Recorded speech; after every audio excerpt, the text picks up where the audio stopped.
ಹಣೆಯಲ್ಲಿ ಏನು ಬರ್ತಿದೆಯೋ ಅದೇ ಆಗೋದು ಅಂತ ಸೋಮಾರಿ ಆಗಬಾರ್ದು. ಕಾಯಕವನ್ನು ಮಾಡ್ತಾನೆ ಇರಬೇಕು. ಹಣೆಯಲ್ಲಿ ಏನು ಬರ್ದಿದೆ ಅಂತ ನಿನಗೆ ಗೊತ್ತಾಗೋದು ಪ್ರಯತ್ನ ಮಾಡಿದ ನಂತರವೇ ಹೊರತು ಪ್ರಯತ್ನ ಮಾಡುವ ಮುಂಚೆ ಅಲ್ಲ ಗೆಳೆಯ. ಕೇವಲ ದೇವರನ್ನು ಪೂಜಿಸೋದ್ರಿಂದ ಪುಣ್ಯ ಬರೋದಿಲ್ಲ.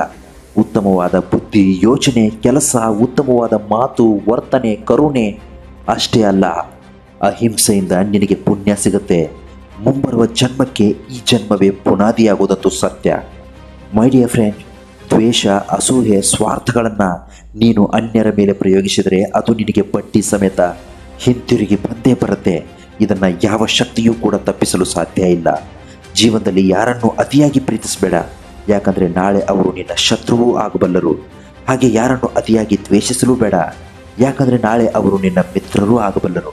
ಗೆಳೆಯ, ಚಿಂತಿಸಿ ಕೊರಗಿ ಕೊರಗಿ ರೋಗಿಯಾಗಿ ಸಾಯಬೇಡ. ನಿನಗೆ ಯೋಗಿಯಾಗುವ ಕಾಲ ಬಂದೇ ಬರುತ್ತೆ.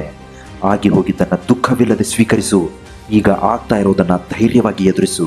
ಬರಲಿರುವ ನಾಳೆಗೆ ಯಾವತ್ತೂ ಹೆದರಬೇಡ. ಹಣೆ ಬರಹ ಅಂತ ಎಲ್ಲವನ್ನ ಸಹಿಸ್ಕೋಬೇಡ.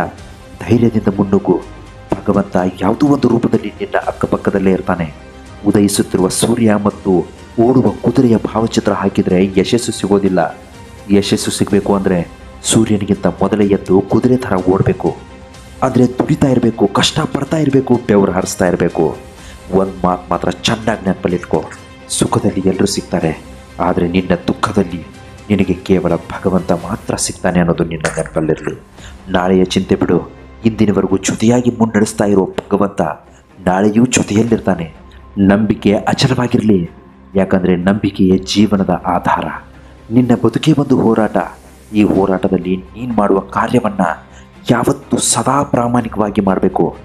ಏನಾಗಬೇಕು ಅದು ಆಗೇ ಆಗುತ್ತೆ. ಅದನ್ನು ತಡೆಯೋದಕ್ಕೆ ನಿನ್ನಿಂದ ಸಾಧ್ಯ ಇಲ್ಲ. ಕೊನೆಗೊಂದು ಮಾತು ಹೇಳ್ತೀನಿ ಕೇಳು. ತಪ್ಪು ಹೆಜ್ಜೆ ಇಡುವುದು ಸಹಜ, ಆದರೆ ಬೇಗ ಎಚ್ಚೆತ್ತುಕೊಳ್ಳುವುದು ಬುದ್ಧಿವಂತಿಕೆಯ ಲಕ್ಷಣ. ತಪ್ಪಾದಾಗ ಕೊರಗೋದಕ್ಕಿಂತ ಮುಂದೆ ತಪ್ಪಾಗದಂತೆ ನಡೆದುಕೊಳ್ಳೋದೇ ಉತ್ತಮ. ಇಂತಹ ಮತ್ತಷ್ಟು ಮೋಟಿವೇಶ್ನಲ್ ವಿಡಿಯೋಗಳಿಗೋಸ್ಕರ ನಮ್ಮ ಚಾನಲ್ ನೀವು ದಯವಿಟ್ಟು ಸಬ್ಸ್ಕ್ರೈಬ್ ಮಾಡ್ಕೊಳ್ಳೋದನ್ನು ಮಾತ್ರ ಮರಿಬೇಡಿ. ಮುಂದಿನ ವಿಡಿಯೋದೊಂದಿಗೆ ಮತ್ತೆ ಭೇಟಿ ಆಗ್ತೀನಿ. ನಮಸ್ಕಾರ. ಎಲ್ರಿಗೂ ಒಳ್ಳೆಯದಾಗಲಿ.